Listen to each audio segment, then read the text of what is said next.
and the Father.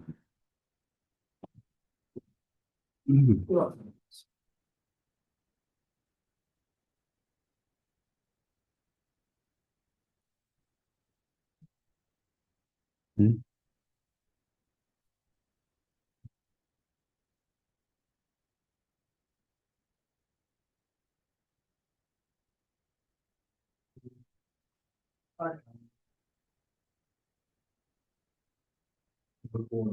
Yes.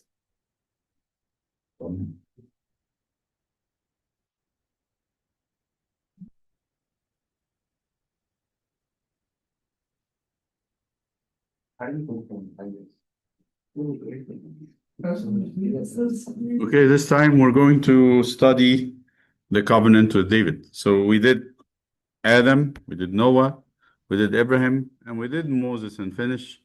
And we went through the time before the king.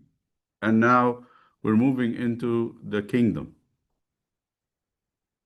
In the kingdom, there will be three persons responsible for taking care of God's people. They will be the mediators of the covenant. They will take the role of Moses, actually, the three of them. Moses and Samuel. So from Moses and Samuel, they're actually both, they are kings. Moses was a king, was a high priest, and was a prophet. Three.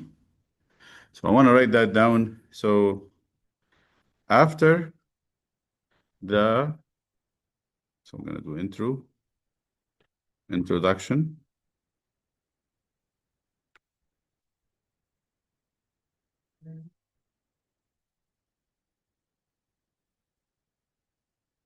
After the covenant,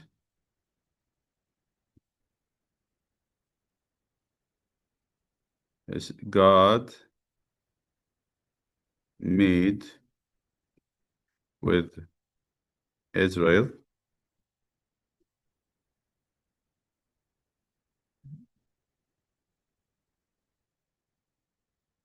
through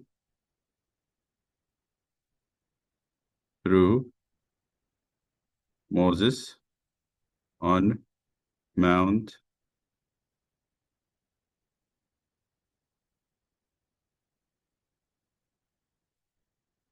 God continued to father his people through the judges and whose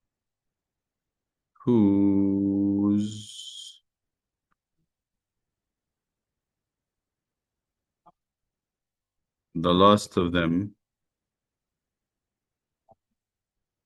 being Samuel,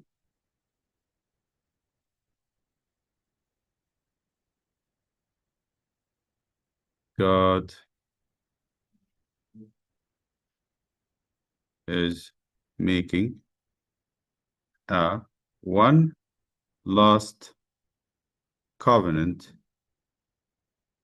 with Israel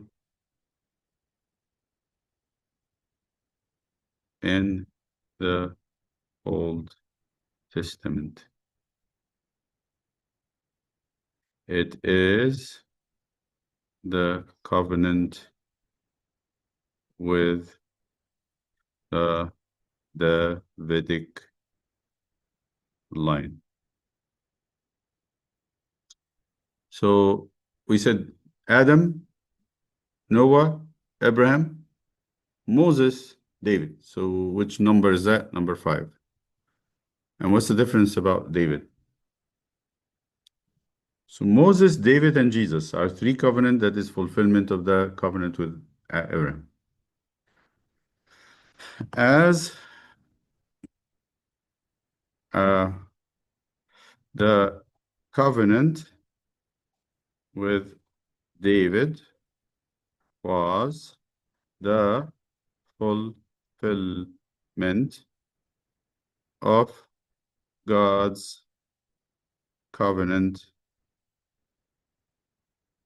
to Abraham or with Abraham.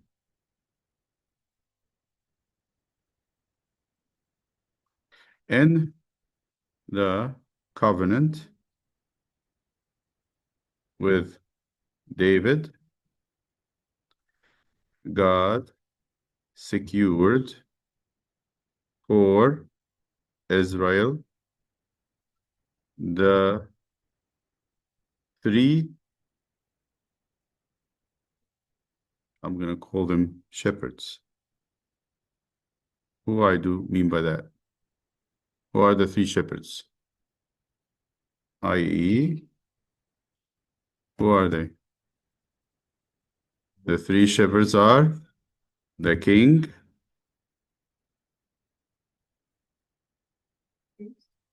the priest, and the prophet. Why are we going to see this? The priest is basically done before in the time of Moses. Um, but what is it going to do? The prophets are going to make sure that they have the temple. The three shepherds are the king, the priest, and the prophet. I'm just going to go and do it all by capital so you know I'm talking about a very specific item here, not common. The king, the priest, and the prophet. It would be the job of the Davidic line to build and maintain the temple. Would be their job. It will require the prophet to watch out for the for the royal line that they keep the commandments of God stipulated in the covenant. So this is what I want you to see. You're going to see in the coming part, three persons: king, priest, and prophet. And each of them has a specific job in the kingdom of God. For this reason, we're going to start first by studying the kings. And once you know the kings, and you should know them very good, very well, you should also put the prophets on top of them. You don't know the kings, you're going to fail knowing the prophets. And what are you talking about? Major part of the Bible, the Old Testament, the Tanakh, is Nanavaim. If you read Isaiah or Jeremiah or Daniel or Ezekiel or Hosea or Amos, will you really understand what they are talking about? And why you wouldn't understand it? You want the answer to that? Because you don't know the stories of the kings. These books were written during times of kings. And if we don't know the story of the king, then we will not know the story of the prophet. So our first job in this piece, in these chapters, the coming 2 chapters or 3 chapters, is to study the kings, then the prophets. The priest maintains a steady pace of working in the temple to offer sacrifices on behalf of the king, and sometimes the king would actually kill the priest. And sometimes the priest will butter up the king and not do their job. But the job of the prophet has always been to tell both of them, you're wrong, you're wrong, you're wrong. So we have to be careful. The prophets are always loyal to God. That's their first time loyalty. Now, I'm going to read with you the first part. Focus carefully, because once we move to this piece here, you're going to be doing it. I'm going to ask you questions. Now, pay attention. I'm going to give you these 2 pages. Actually, one page. Not too much reading to get. But once we move to Solomon after David, I'm going to have you read and answer questions. See how many people we have here. I have Macrina, Darnell, and Sarah and Vivian. Okay, good. Glad you're here, people.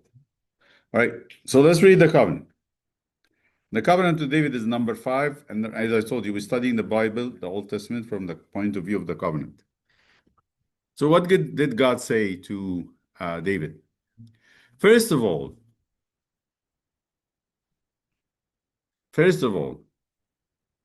David in second Samuel,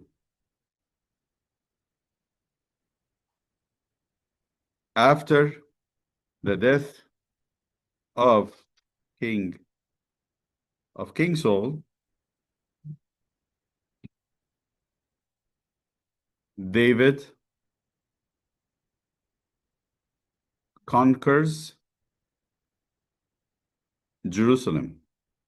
Imagine Jerusalem had not been opened until David. And Jerusalem building, okay, I'm sorry, making it his capital, right? Of the royal of Israel. After he settled in his own house, you can say mansion, he sought to build a temple for God to replace what?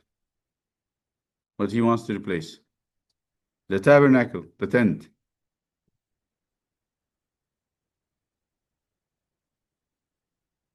He told the prophet, who was that?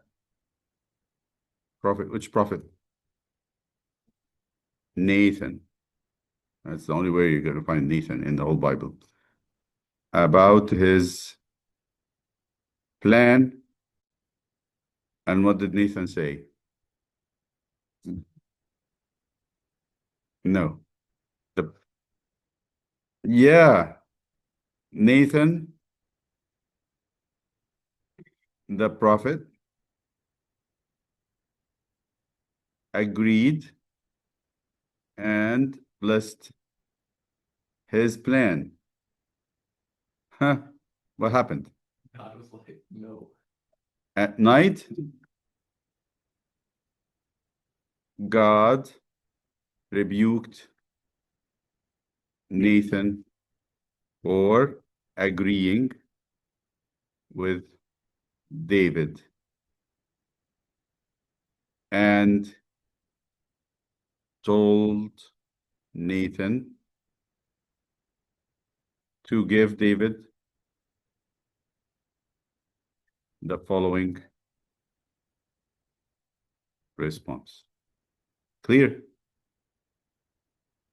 So David says to Nathan, I'm now in Jerusalem. This is going to be the capital. And they brought me the tabernacle.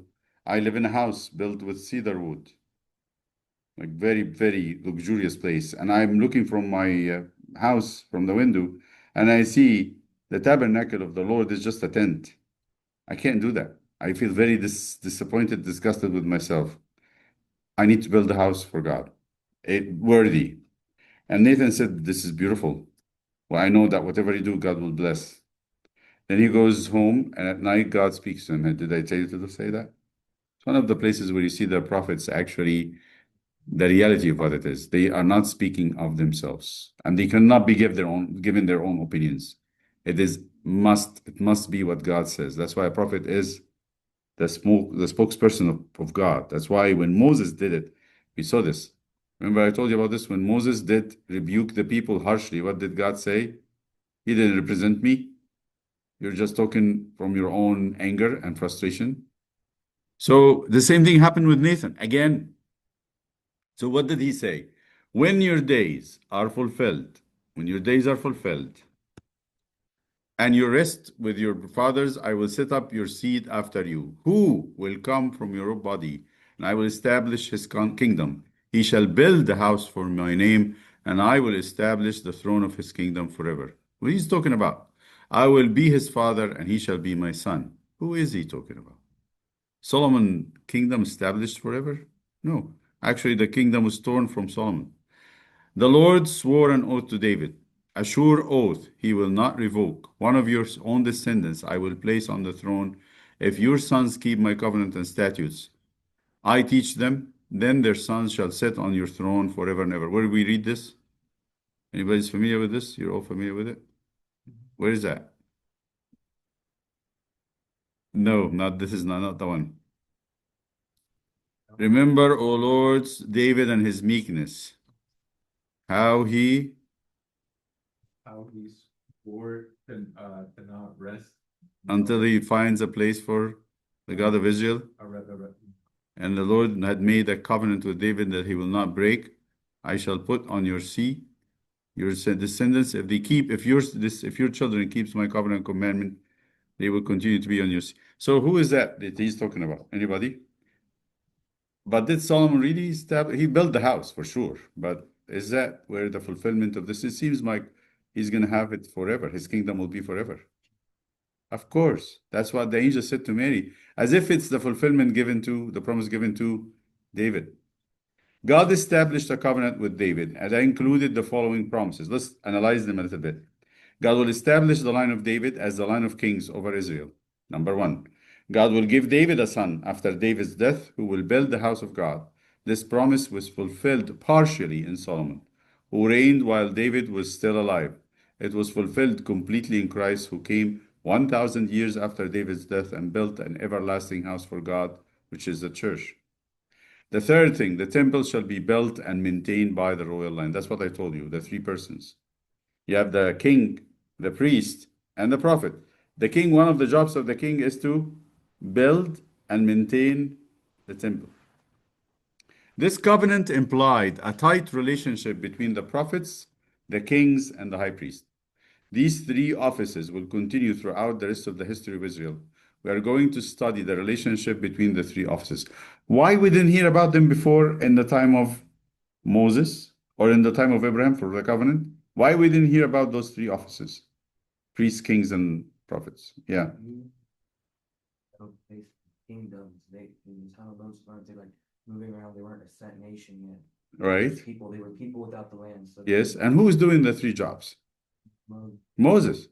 So now sometimes you say Moses is a prophet. I said much more than a prophet. He is a king. He's a judge.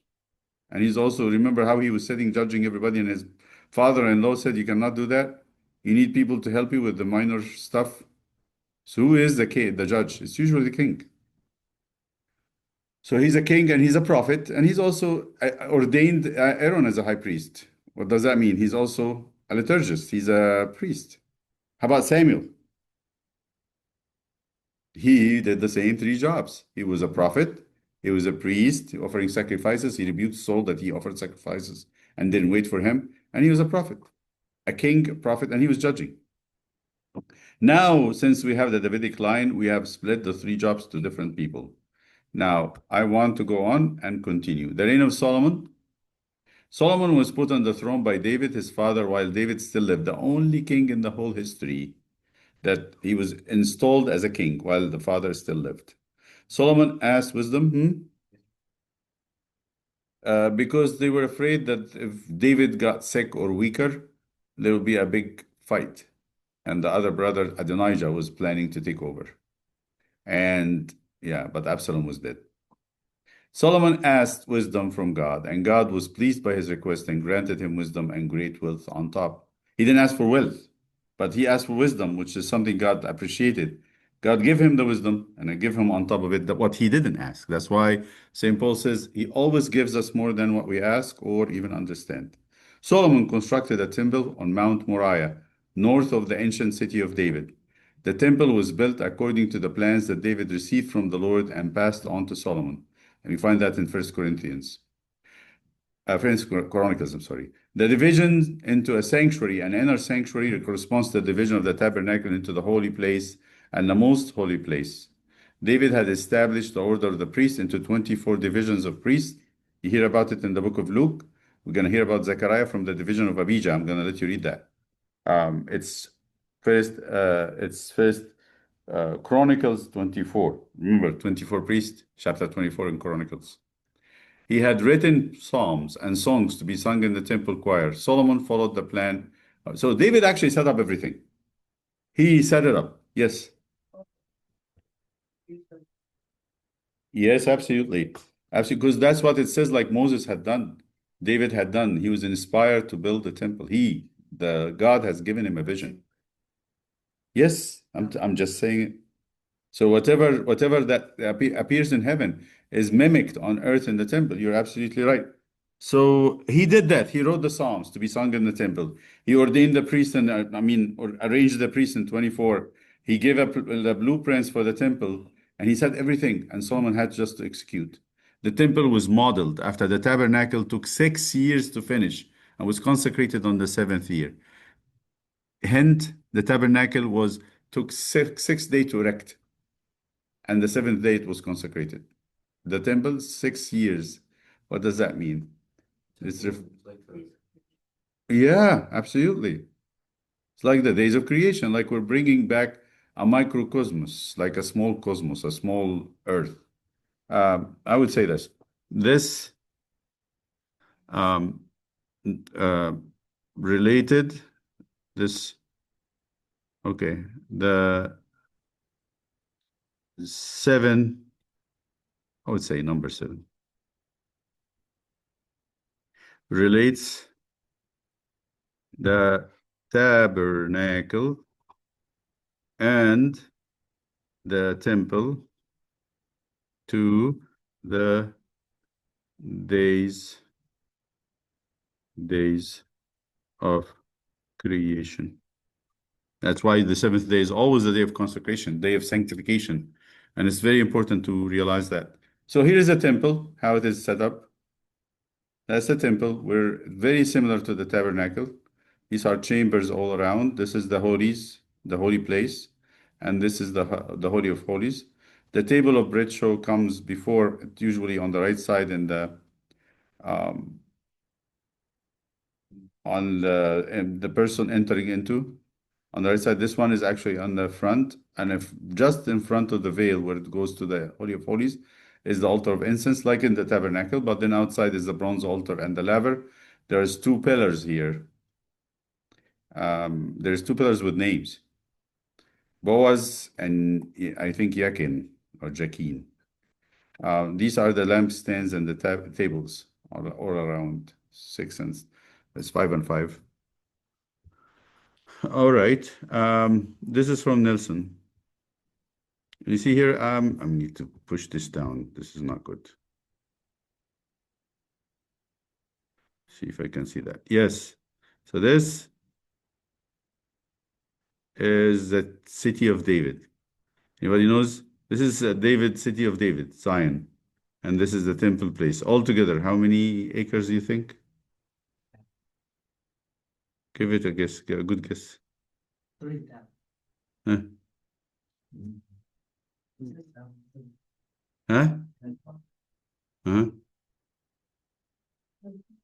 Huh? 30,000. David? 1 million. It's 11 acres.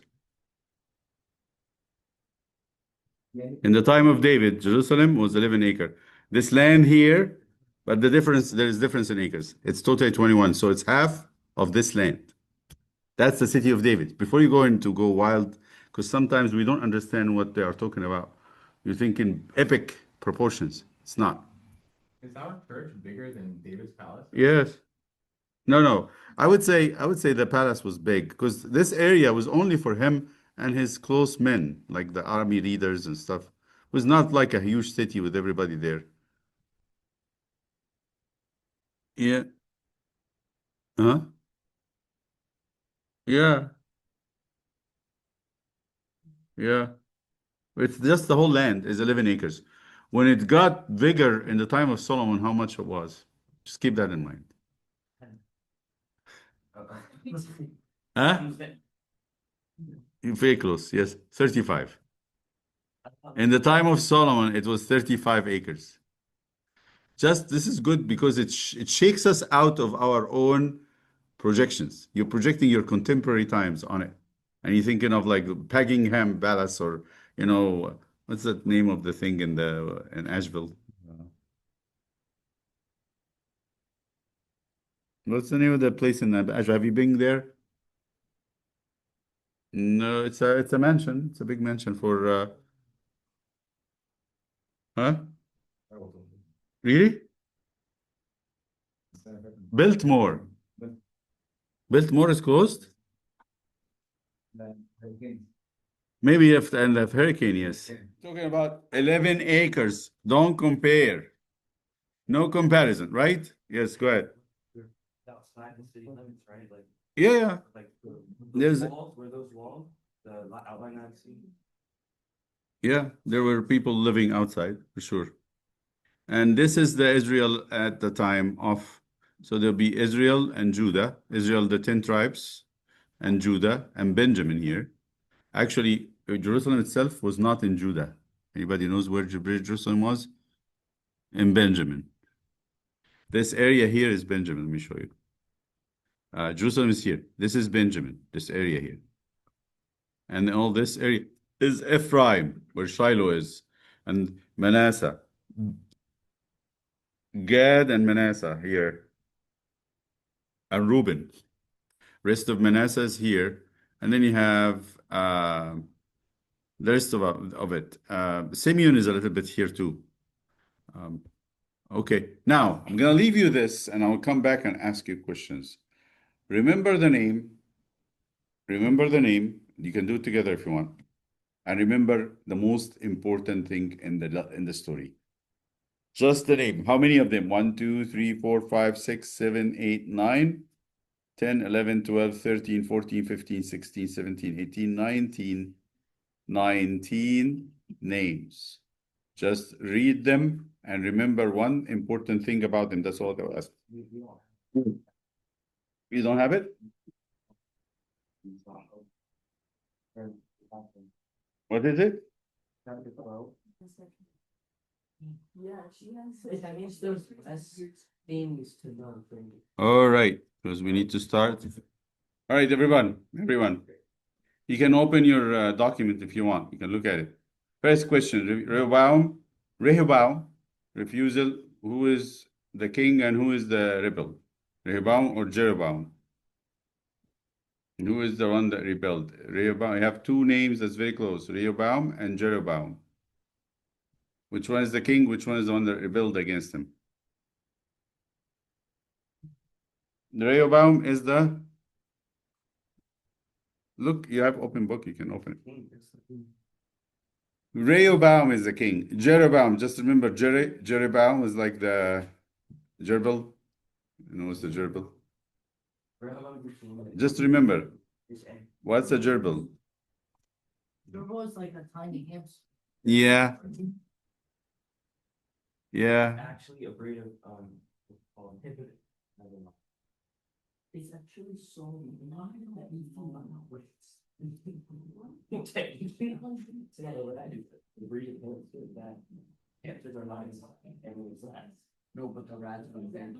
That's a gerbil. Oh, no, you know when they. So which one you want to have, the king or the rebel? Does that look like a rebel or like a king?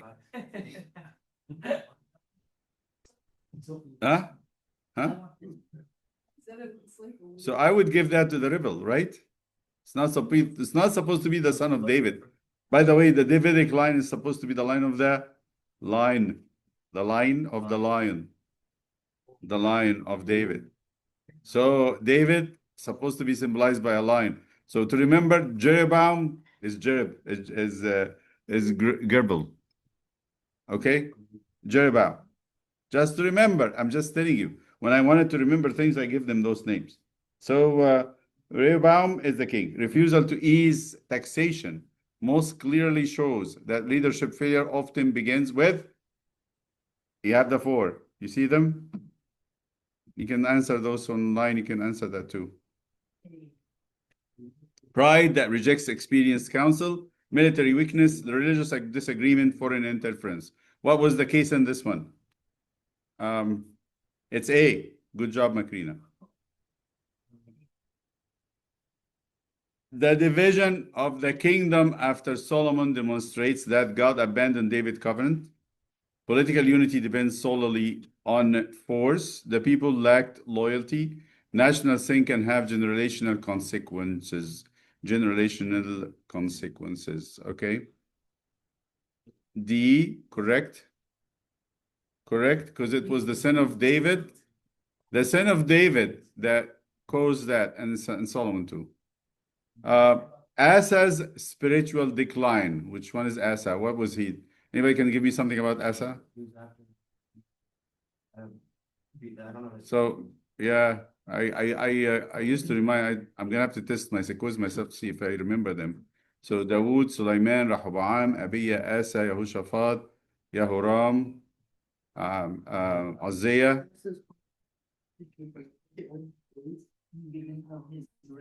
Uh-huh. Oh, he relied on God, but later he trusted more in human force and skill and not on God. And that's what the Bible says. So the decline later happened because of what? Early faithfulness does not guarantee lifelong trust in God. Political alliances are sinful. God withdraws quickly from leaders. Military planning is wrong. It's A. Good. Jehoshaphat alliance with Ahab. This is a righteous king, by the way. Jehoshaphat is one of the greatest lessons in history. If you don't learn from it, you're not going to learn anything from the Bible. And take him seriously. This is one of my favorite lessons. Read about Jehoshaphat, please. Read it. What does it say? So Abiya Asa Yehoshaphat is the son of Asa. Read it carefully. His strength is a righteous king. What does that mean, righteous king? He's good. He's godly. God loves him. Yes, he's doing God's will. But His weakness Ah. befriended Ahab, Jezebel's husband, an evil king of the north kingdom, and had his son marry Ahab and Jezebel's daughter, Athaliah. Athaliah, bringing evil to the kingdom of So what was his problem? He was a righteous man. No.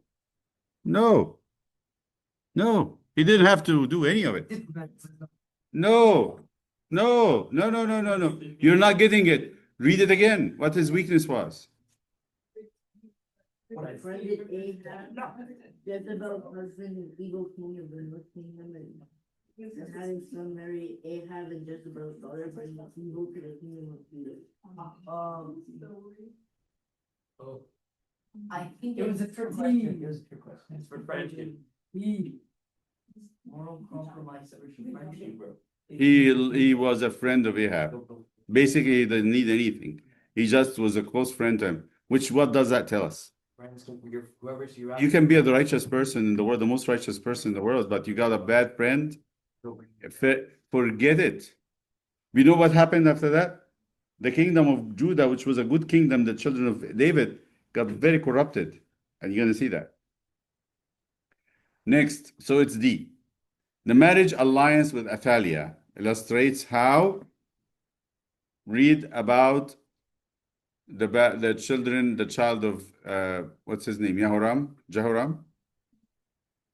What was this? The child of Jehoshaphat. Jehoram. Jehoram. He was the husband of Athaliah. What did he do first? He killed his brothers. And the assassination from his wife. Elijah wrote him a letter of warning. He got sick and died in pain. Yeah. So it's, what do you think? I think.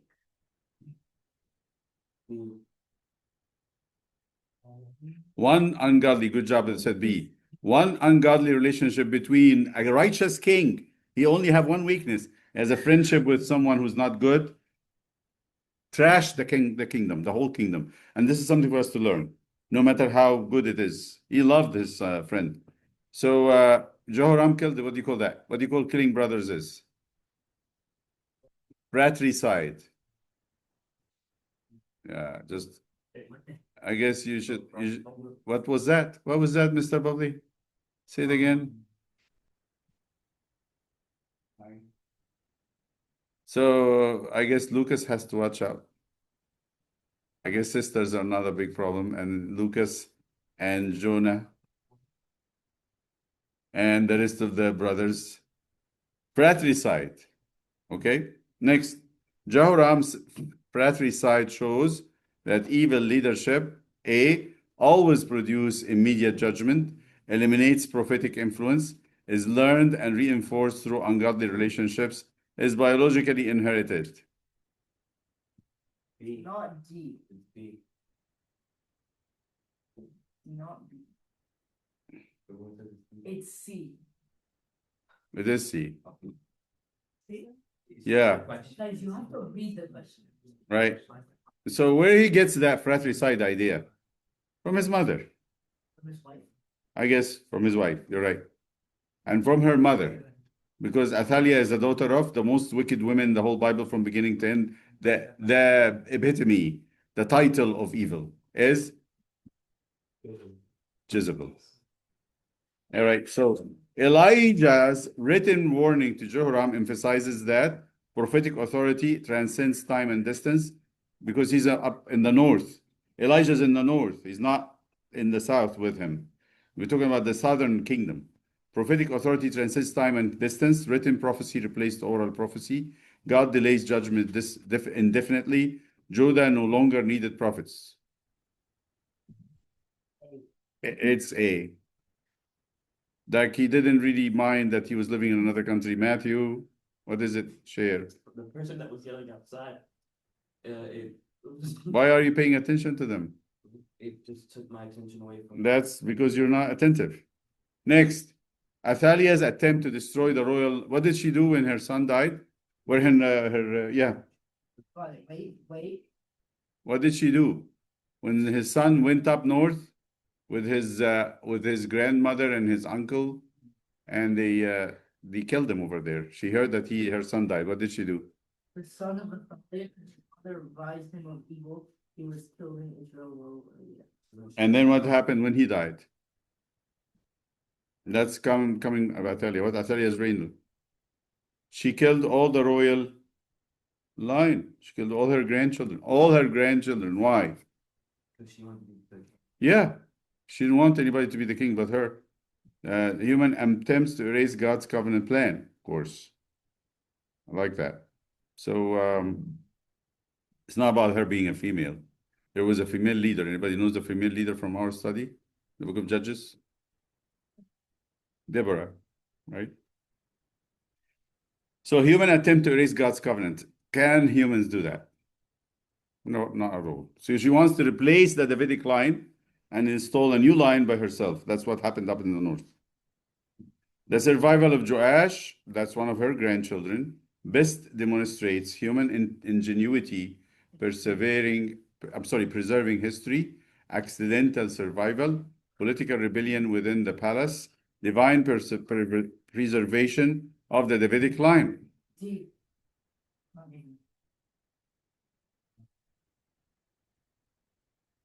Why is it D? D, not B. You just said that. He supported the hiding of Joash. Could have find him. You know, the high priest. Joash fall after Jehoiada, the high priest, his aunt's husband, his uncle, his aunt's husband. That's her name. What's her name? She was the sister of.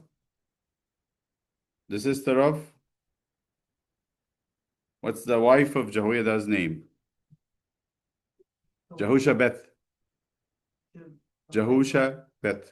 And she's the sister of Jehoram. So she's the wife of Jehoiada. Her name is Yeah, because it's Yahweh. It's Yahweh. That's how you begin your name. She's Jehosha Bet. The male side of it, which is, I think it's her grandfather. His name is Jehoshaphat. Jehoshaphat or Jehoshabet is a girl, which is she's the daughter of God. Joash fall after Jehoiada's death suggests that spiritual maturity must become internal, not borrowed. Kings should rule without advisors. Priestly influence is harmful. Youthful rulers are unstable. Which one?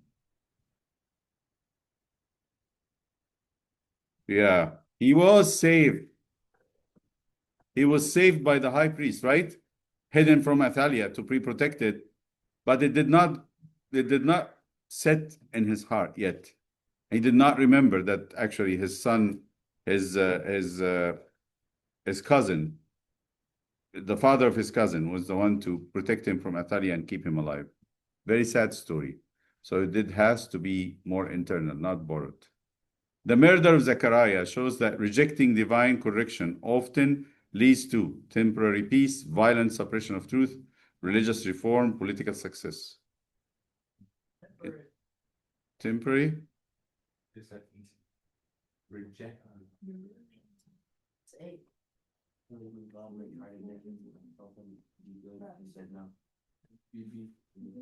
I think it's B. But what's going on in this story? The murder of Zechariah. Read it. Read it. هاتهم هنا هاتهم جيبهم هاتهم لي هنا. So Zechariah wanted to abolish the idols, then they stoned him to death. مين دول؟ هاتهم خليهم يجوا. هجيبهم انا هجيبهم. لا قول لهم مين اللي كان بيصوت هناك بس. Yes. Well, it would be A. It would be A because They didn't have peace. The thing is, because no, they believe it brings them peace, and for a while the rebellions against Zechariah stop, which temporarily gives them peace, but then it ends quickly, just like let me go بس نفتح لهم Yes. هم جايين هاتهم. So it is partly temporary peace, but هاتهم هنا. When they come in, don't laugh. When they come in, stop laughing. Next. Osea's punishment reveals that God. Hosea is in the time of Isaiah. We're going to talk about that. Hosea, just remember their names one after another. Hosea is a very ungodly king. Rejects strong kings.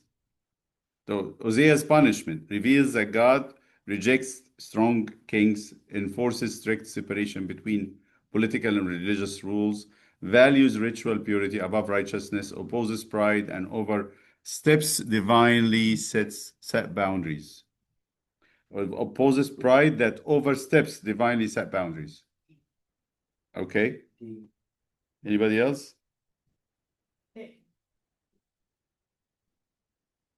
That separation of church and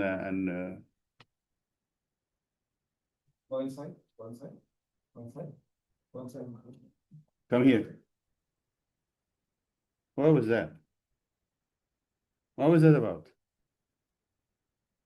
What are we trying to do? Can you tell me? Distract. So why?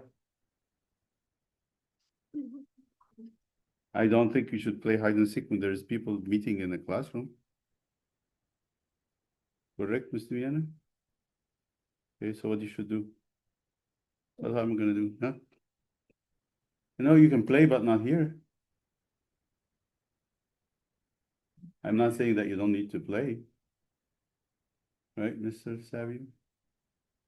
Okay, right, Mr. Bishoy? And Mr. Seaver? Let's go and not play around here loudly. You wanna go play or loudly go out in the hall. Don't come here. Thank you.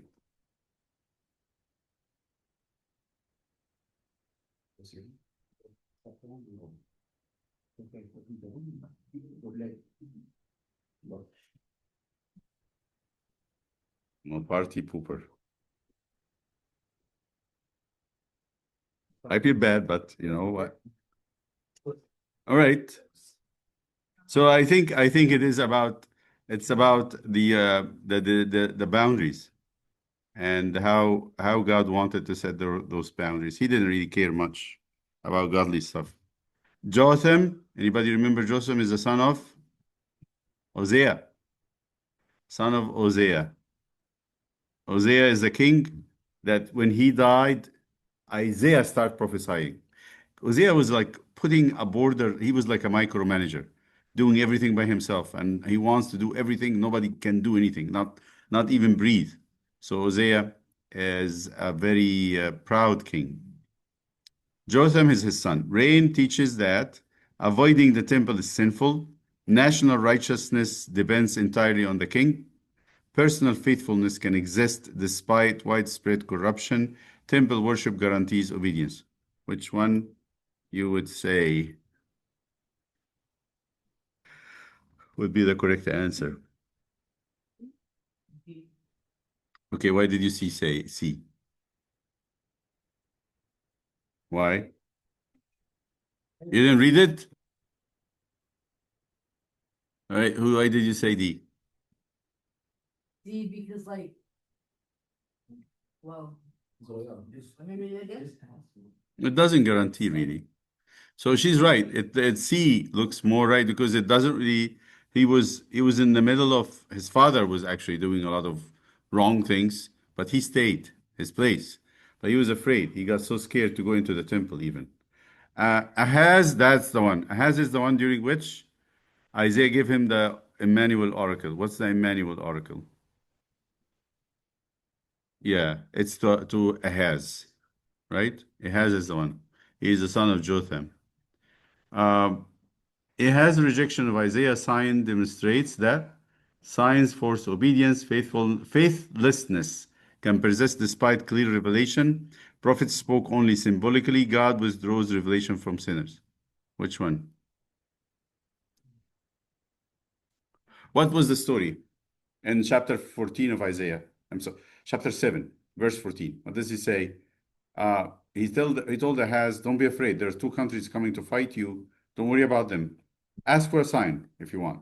And Ahaz says, I'm not going to ask, nor I will tempt the Lord, as if he is really caring. He says, okay, until when you're going to bore. And what are you looking at, Stephen?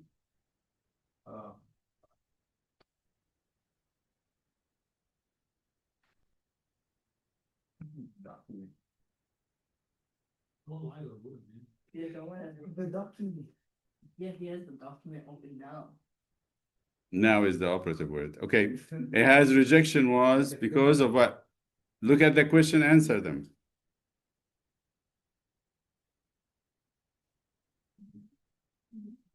We need to go. Yeah. It has said, I will not ask, nor will I test the Lord.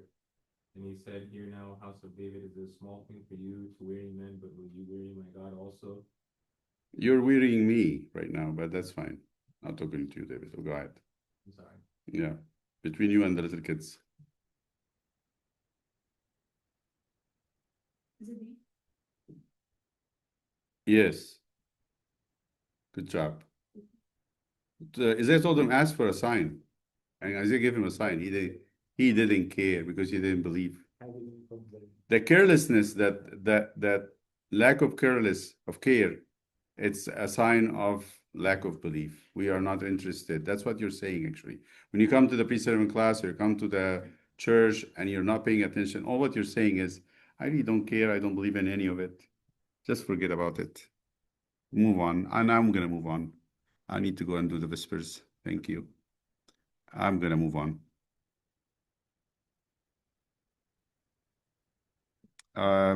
You're not interacting. I'm trying to make it interacting, but it sounds like I am not succeeding and I don't know what to do. Don't you feel bad? I'm not trying to make you feel bad, but just it's out of frustration. So forgive me.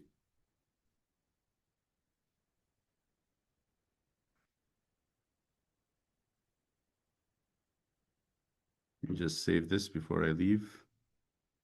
And I'm going to save it on the desktop so we can have it.